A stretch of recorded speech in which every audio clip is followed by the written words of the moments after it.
Please be advised that the views and opinions of the host and guests do not reflect those of the station, the management, and its network. Sometimes, you just have to go out of your comfort zone. Ibukas ang ating mga mata, get to see amazing places, experience new flavors, conquer new worlds. Ika nga, off the beaten path naman tayo. Dito lang yan. Sa barangay tayo, ikaw at ako. Sa barangay tayo, wow. Sa barangay tayo, ikaw at ako. Nagbibigay ng aral sa mga kagawad at kapitan. Sa barangay tayo. Ganda ng barangay at nagtutulungan. May pagkakaisa. Sa kaayusan ay mas nararamdaman ang pagmamahalan.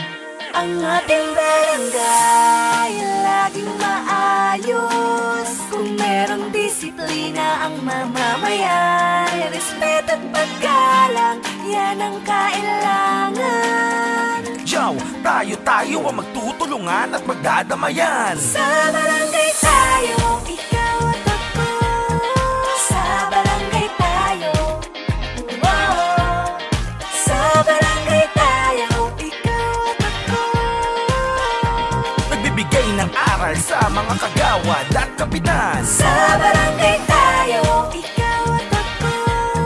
Sa barangay tayo, wow. Sa barangay tayo, ikaw at ako. Nagbibigay ng aral sa mga kagawad at kapitan. Sa barangay tayo.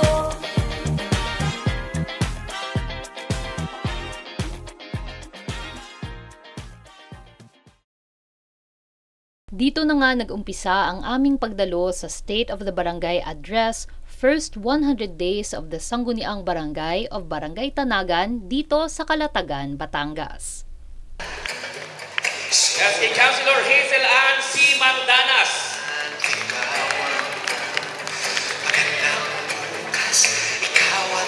SK Councilor Sherlane S. Manalo.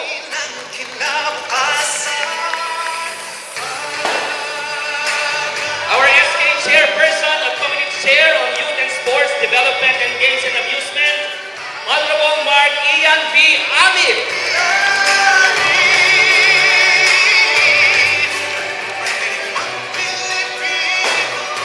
At ang inyong pong lingkod, ang inyong Barangay Secretary. Ang ating Barangay Treasurer, walang iba kundi si Mr. Nicandro De Jesus.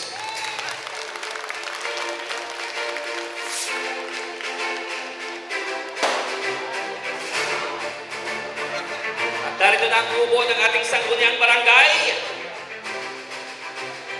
Sangguniang Barangay Member and Committee Chair for Finance and Appropriation, Trade and Industry and Ways and Means, Honorable Richard Umandal.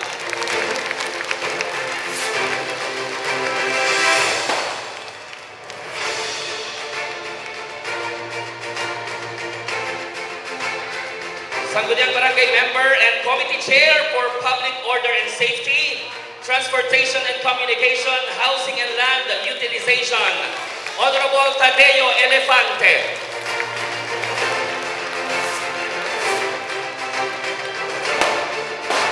Sangguniang Barangay Member and Committee Chair on Agriculture, Rules, Ethics and Ordinances, Honorable Virgilio Junior V. Gutierrez.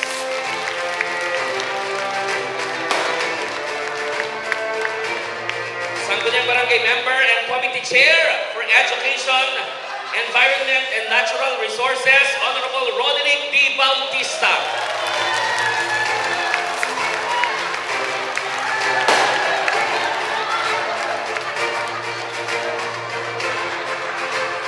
Sangguniang Barangay Member and Committee Chair for Sanitation, Tourism, Culture and the Arts, Women and Family Welfare at ang ating VAUSI Officer, Honorable Eduarda A. Gomez.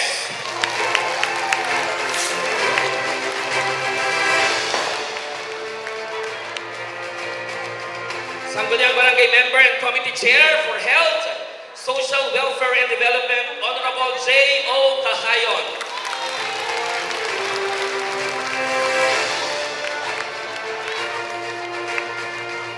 Sangguniang Barangay Member and Committee Chair for Public Works and Infrastructure, Labor and Employment, Honorable Wilson Elefante.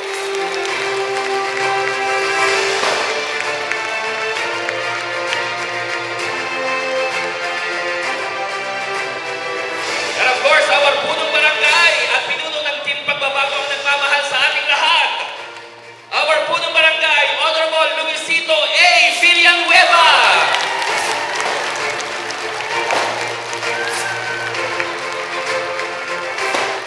Nagsimula ang lahat sa isang invocation. Under the Local Government Code, ang Barangay Assembly ay isang pagtitipon upang maisawalat ng isang barangay ang kanilang mga nagawa at gagawing mga paglilingkod. Ang purpose ng Barangay Assembly is for transparency and accountability. Ibig sabihin, ang boss ay ang taong bayan.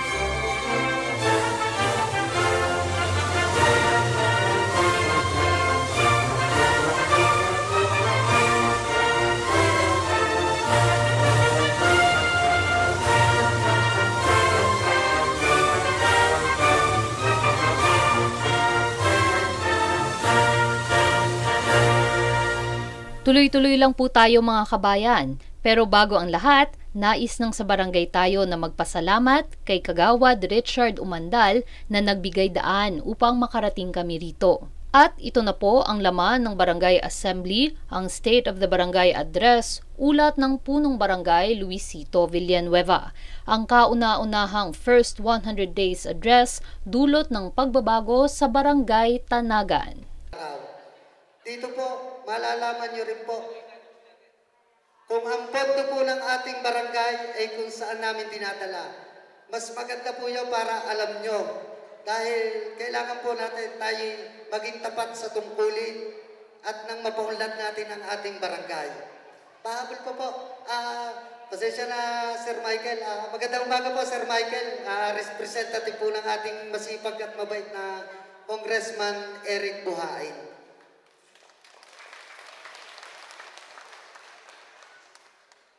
Bali po, ito pong ulat nito ay sa loob pa lang po ng 100 araw, simula po nung kami umupo noong December. Nakakagalak naman po dahil sabi ko nga, sasauluhin ko na lamang. Pero sa dami po pala, hindi ko kaya sauluhin, kaya ipagpaumanin niyo po kung yung iba ay babasa. Bukod sa pagiging napaka-humble at simple ni punong barangay Luisito Villanueva, ay hindi niya pinagkait ang kanyang pasasalamat sa kanyang sangguniang barangay council. Pinuri niya ang mga kagawad niya sa pagtulong at pagsusumikap sa direksyong kanilang inilatag sa Barangay Tanagan. Sa dami ng kanilang achievements at nagawa sa loob lamang ng 3 buwan, ay totoo namang nakakahanga. Sabi nga ni Kagawad Marie, hindi sukatan ang laki o liit ng budget ng barangay upang ikaw ay makapagsilbi sa iyong bayan. Mula sa bumubuo ng Sa Barangay Tayo, sana'y magpatuloy ang kabutihang ginagawa ninyo at naway maging ehemplo po kayo sa iba pa nating kapatid na kabarangay. Susunod na ang Municipal Mayor ng Calatagan, Batangas, Mayor Peter Oliver Palacio. Dito lahat yan. Sa Barangay Tayo! Sa barangay tayo, ikaw at ako. Sa barangay tayo, wow. Sa barangay tayo, ikaw at ako. Nagbibigay ng aral sa mga kagawad at kapitan. Sa barangay tayo. Ganda ng barangay at nagtutulungan. May pagkakaisa. May pagkakaisa. kaayusan ay mas nararamdaman ang pagmamahalan. Ang ating barangay laging maayos. Kung merong disiplina ang mamamayan, respeto at paggalang, yan ang kailangan. Yo, tayo ang magtutulungan at magdadamayan. Sa barangay tayo, ikaw at ako. Sa barangay tayo, wow. Sa barangay tayo, ikaw at ako. Nagbibigay ng aral sa mga kagawad at kapitan. Sa barangay tayo, ikaw at ako. Sa barangay tayo. At dumating na ang oras para sa mga panauhing pandangal ng Barangay Tanagan. Ngunit bago ang lahat, hayaan ninyo muna akong ipakilala ang isang taong hinangaan ng buong staff ng Sa Barangay Tayo. Sometimes you meet people you're just drawn to, and you can tell winners from the starting gate. Individuals who maintain their individualism, not going with what is ordinary and banal. You just know they follow their own beat. Ang taong yan ay si Konsehala Teresa Palacio Pelea. Hindi siya mukhang politiko kung iyong pagmamasdan. Hindi rin siya astang politiko, pino magsalita, and very regal in bearing. Minsan lang tayo makamit ng mga hinahangaan natin, pero in look and in bearing, Konsehala Tessa or Contessa to her constituents was born to be the face of Calatagan. Sa Barangay Tayo is happy to meet such a refined lady. Although we met only once, we hope to remain in kindred spirits, Contessa.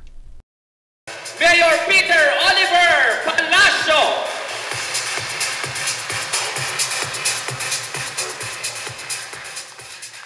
Maraming salamat, Vince.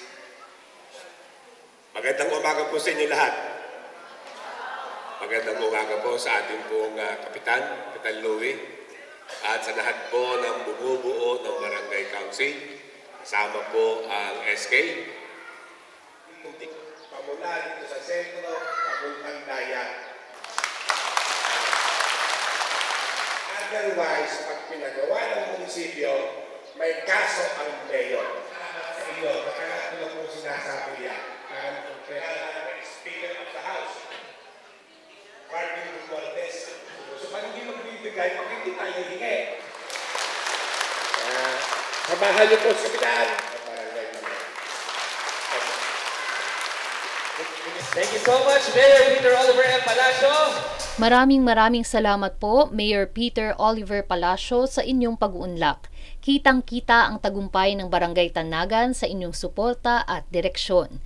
Lubos na naniniwala ang aming programa na kung ano ang sanga, siya ang bunga. Mabuhay, Municipality of Calatagan. At ngayon naman, dumako tayo sa mahalagang Treasurer's Report. 2023 pa. Yan po ay dahil sa kami po ay nag-umpisang umupo at nanungkulan sa buwan ng Disyembre taong 2023 at kabilang po yan sa 100 days. Ito pong koleksyong ito ay dinireposit sa bangko sa account ng ating barangay at ito po ay itinadagdag sa ating budget para sa mga gastusin. Narito na po ang ating budget ng 2024. Tayo po ay may sa personal services po ay meron po tayong total na 1,701,921.30. Diyan po ay nakapaloob ang mga pinasesweldo po natin sa ating mga official, honoraria, cash gift. At dyan po nagtatapos ang Barangay Assembly. Samahan niyo naman po kami mamasyal naman. Dito lang Nagbibigay ng aral sa mga kagawad at kapitan. Sa barangay tayo. Kags Butch Serrano at your service. Sa pagtatapos ng Barangay Assembly, ay siya namang umpisa ng camaraderie. At yun ang lubos naming kinagagalak. Marami kami ngayong nakilalang magagaling at mababait na public servants. Hindi lamang sa larangan ng barangay at local governments, kundi na rin sa edukasyon, civil service, social and cultural services, and especially religious teachings. Masasabing, ang Barangay Tanagan ay kumpletos ricados. Speaking of kumpletos recados, naimbitahan po tayong magtanghalian ni Cap Luisito and Council. At sa gitna ng masarap na handa ay mainit na kwentuhan at pagkakaibigan.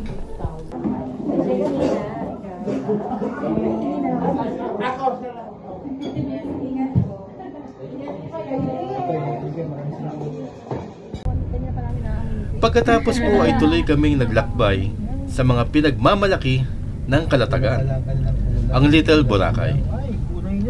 Ang Little Boracay and Sandbar ay matatagpuan sa gitna ng dagat na may pristine white sands. Kailangan ninyong sumakay ng balsa or floating house para makarating dito. Ang mga floating boats or cottages can accommodate a maximum of 10 or more persons. Children below 3 years of age are free of charge. Ang Little Boracay ay pinagmamalaki ng mga Batanggenyos sa angking nitong ganda at linis. Higit sa lahat, ito ay safe para sa mga bata. Maganda ang programa ng Municipality of Calatagan in terms of tourism sa nasabing lugar. Ito rin ay maintain ng Barangay Tanaga at kalakip na barangays with strict cleaning and garbage collecting policies. Kaya naman kitang-kita mo ang ilalim ng dagat sa linis at masisilayan mo iba't ibang isda sa kadagatan. Mula Tagaytay via Nasugbu to Calatagan ay nasa Boracay ka na. Little Boracay Calatagan pala in just under 3 hours. Pagkakaganda. Salamat Calatagan. Siyempre, hindi kumpleto ang Batangas experience kung hindi kakain ng lome.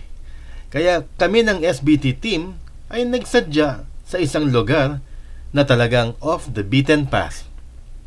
Ang Banong's Lomi House na matatagpuan sa isang beachfront. Tunay na nakaka-refresh ang views dito. Nakakapawi ng init at pagod talaga. At habang niluluto ang order naming lomi, ay sinamahan kami ni Kagawad Richard Umandal. Mga kabarangay, tara din sa Calatagan, Batangas at kumain ng pinagmamalaki naming Lomi, Batangas. Ang Banong's Lomi House ay nag-umpisa noong panahon ng pandemya. Isang pamilya na mahilig talagang magluto o kumain ng lomi. At doon na nga nila naisip na magtayo ng lumihan na negosyo. Tulong-tulong ang pamilya, kaya naman malalanghap ninyo at malalasahan ang sarap ng lutong bahay na lome. At dahil dyan, dumating na nga ang pinakahihintay naming simula pa nang nagbiyahe kami kaninang alas 6 ng umaga. Ang masarap na lome ng Batangas. Kami ay nagpapasalamat for the warm hospitality and great food we've just experienced dito sa tabing dagat.